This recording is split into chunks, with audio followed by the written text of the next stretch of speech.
I can fix the college football playoff system, and I'm going to tell you how I do it. Ladies and gentlemen, my name is Nick Frazier. Welcome to Water Cooler Talk Sports. If this is your first time here around the water cooler with us here, Water Cooler Talk, thank you so much. Please like the video, share the video, subscribe to the channel if you have not already subscribed. We're on our way to 1,000 subscribers, and we're going that way. If you are a returning viewer, thank you so much for coming back. Like the video, share the video. If you haven't subscribed, subscribe to the channel.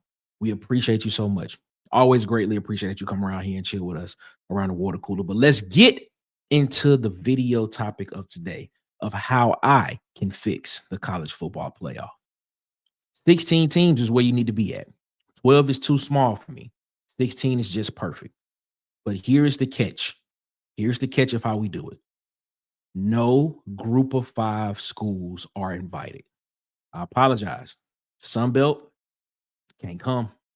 AAC, sorry. Conference USA, I can't justify it. The MAC, sorry, my guy. No group of 5 schools invited. But here's where it gets interesting to me. Only Power 4 schools, the 4 conferences, the SEC, the Big 10, the Big 12, the ACC. Each conference sends 4 teams. But how do those 4 teams get selected? How do they get selected? Play-in games. You're really trying to figure out who will be the top 6 teams in each conference is where you want to be at. The top 6 is where you want to be. The number 1 and number 2 teams that finish in the conference will get automatic qualifiers to the college football playoff.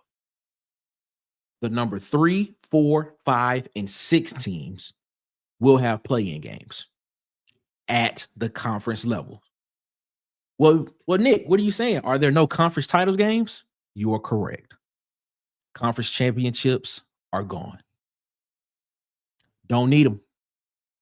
But instead, we have conference play-in games. The 3 seed will play the 6 seed. The 4 seed will play the 5 seed. That's how it would be. The winner of those seeds move to the college football playoff. Well, what about buys, Nick? Well, the top 2 seeds get buys in the play-in weekend. This is how it goes. Week 1, play-in weekend. The number 3, 4, 5, 6 seeds of the Power 4 conferences will play each other, which is part of the college football playoff. The top 2 seeds from each conference automatically get those buys. They get the top qualifiers, they get those buys. That's where they are. The winners of those games will go to the next round of the college football playoff. Now, but before we get to the next round, you have to seed these teams. You have to seed them 1 through 16. Well, how will we do that, Nick? The committee will rank them. But here's the catch. Any team that was in a playoff, in a play-in game cannot be seeded 8th or higher. They can't. They can only be seeded 9, 10, 11, 12, 13, 14th, 15th, or 16th. The top 8 seeds are for the automatic qualifiers only. In my opinion, that makes sense. From there, we get into the fun. A lot of people talk about bowl games. The bowl games. What about bowl games? You just saw Notre Dame opt out of a bowl game. You saw Kansas State opt out of a bowl game. You saw Iowa State opt out of a bowl game. Well, this is where it gets interesting. The next round of the playoffs, when we get to the 16 teams and we have to play 8 games, those 8 games are hosted by bowls. Just give you an example of some of the bowls. The Citrus Bowl, the Alamo Bowl, the Music City Bowl, the Las Vegas Bowl, the Gasparilla Bowl, the Gator Bowl, the Pop-Tarts Bowl, the ReliaQuest Bowl. Those bowls could be part of the college football playoff round of 16 is what it could be a part of. Those 8 games could be bowl games, and we can bring some type of importance back to bowls. by doing that. From there, the winner of those games, it'll be 8 teams, moves to the next round, which gets you into the major bowls. You're looking at the Rose Bowl, Sugar Bowl, Orange Bowl, Fiesta Bowl, Peach Bowl, Cotton Bowl. You're looking at those 6 bowls that will go to the next round for those 4 games for those 8 teams. So 4 of those bowls will be played in that round.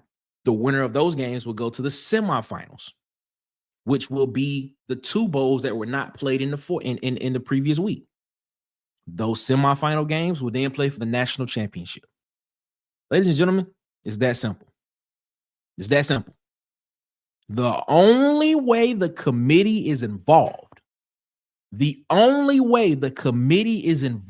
in this is when they have to rank and when they have to seed the teams that are already in the playoff.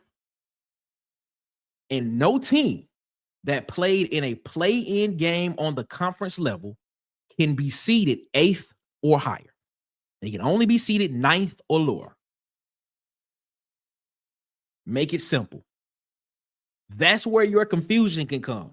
That's where we can have arguments about, well, this team was a top 2 qualifier in their conference. Why are they ranked? Why is this team ranked 6th? It should be ranked 3rd. We have those conversations. Those are the conversations we should have. That's it. That's where the committee would have their influence at. Majority of my plan is to limit the influence of the committee as much as humanly possible. And by doing that, 4 teams from each conference, top 2 teams get automatic qualifiers. The next 2 teams come from play-in games from seed 3 through 6. And after that, and after those play-in games are finished, the committee seeds the 16 teams. And if a team played in a play-in game on the conference level, they cannot be seeded 8th or higher. They can't. Sounds simple to me. If it's simple to you, comment in the comments and tell me what you think. If you have a better idea, tell me about it.